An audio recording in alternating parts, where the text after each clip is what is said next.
ఓం శ్రీ గణేశాయ నమః. శ్రీ గణేశ భుజంగస్తుతి. గణేశుని యొక్క ఈ స్తోత్రాన్ని పఠించడం వల్ల విఘ్నాలనేవి తొలగిపోతాయి. గణేశుని యొక్క చిదానంద స్వరూపాన్ని ఈ స్తోత్రం వర్ణిస్తుంది. ఈ స్తోత్రం యోగులకు ధ్యానానికి ఉపయుక్తంగా ఉంటుంది.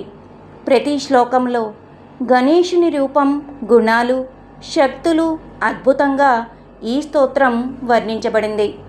ఈ స్తోత్రం భక్తిని పెంచుతుంది. ఈ స్తోత్రాన్ని భక్తి శ్రద్ధలతో ఉదయాన్నే పఠిస్తే సర్వకామ ఫలితాలు లభిస్తాయి. ఇక మీకు కష్టాలనేవి దరిచేరవు. మీరు ఏ కార్యం తలపెట్టినా విజయం వరిస్తుంది. ముందుగా నా వీడియోకి లైక్ చేసి నా ఛానల్ని సబ్స్క్రైబ్ చేసుకోండి. నా ఛానల్ గ్రోత్కి సపోర్ట్ చేయండి. శ్రీ గణేశ భుజంగస్తుతి. శ్రియః కార్యసిద్ధిర్ధియః సత్సుకర్దేః పతిం సజ్జనానాం గతిం దేవతానాం నియంతారమంత స్వయం భాసమానం భజే విఘ్నరాజం భవానీ తనూజం గణానామధీశం గుణానాం సదీశం కరీంద్రాననం కృత్తకందర్పమానం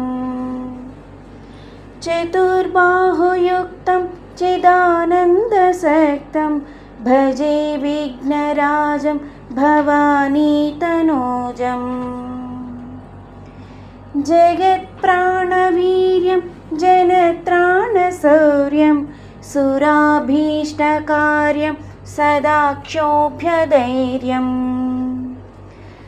గుణీశ్లాఘ్యచర్యం గణాధీశవర్యం భజే విఘ్నరాజం భవానీ తనూజం చలద్వక్రతుండం చతుర్బాహుదండం మదస్రావిగండం మిలచంద్రకండం కనద్దంతకాండం మునిత్రాణశౌండం భజే విఘ్నరాజం భవానీ తనూజం నిరస్తాంతరామం పరిధ్వంస్తమాయం చిదానందకాయం సదా మత్సహాయం అజస్రానపాయం ధ్వజం చాప్రమేయం భజే విఘ్నరాజం భవానీ తనూజం వరం చాభయం పాశహస్తక్షసూత్రం శృణిం బీజపూరం కరైః పంకజం చ దధానం సరోజాసనం శక్తియుక్తం భజే విఘ్నరాజం భవానీ తనూజం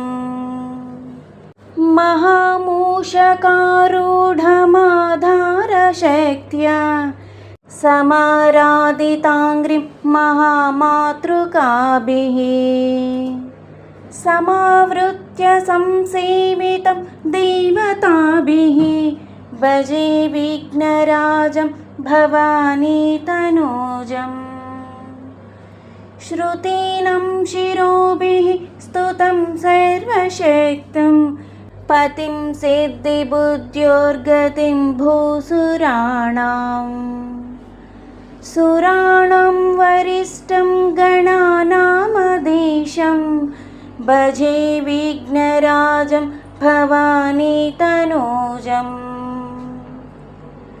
గణాధీశ సామ్రాజ్య సింహాసనస్థం సమారాధ్యమబ్జాసనద్యైః సమస్తైః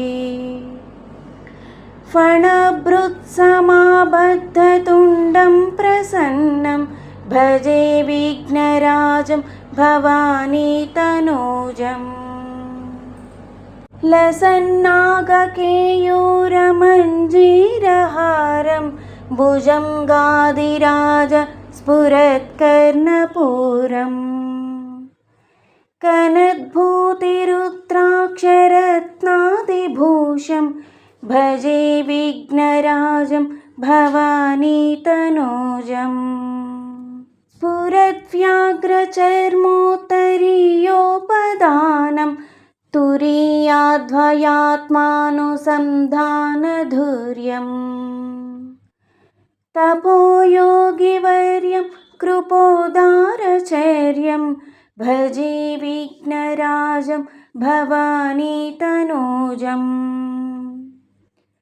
నిజజ్యోతిషాద్యోతయంతం సమస్తం దివి జ్యోతిషం మండలం చాత్మాన చ భజద్భక్త సౌభాగ్య సిద్ధ్యర్థబీజం భజే విఘ్నరాజం భవానీ తనూజం సదా వాసకళ్యాణపూర్యాం నివాసం గురోరాజ్ఞాయ కుర్వతా భూసురేణ మహాయోగి వేల్నాడు సిద్ధాంతినా యత్కృతం స్తోత్రమిష్టార్థదం తత్పఠధ్వం इति श्री सुब्रह्मण्ययोगिकृत శ్రీగణేశభుజంగస్తుతిః సంపూర్ణం. నా వీడియో కనుక మీకు నచ్చినట్లయితే లైక్ చేయండి, షేర్ చేయండి, సబ్స్క్రైబ్ చేయండి. నా ఛానల్ గ్రోత్కి సపోర్ట్ చేయండి. ఓం శ్రీ గణేశాయ నమః అని కామెంట్ చేయండి.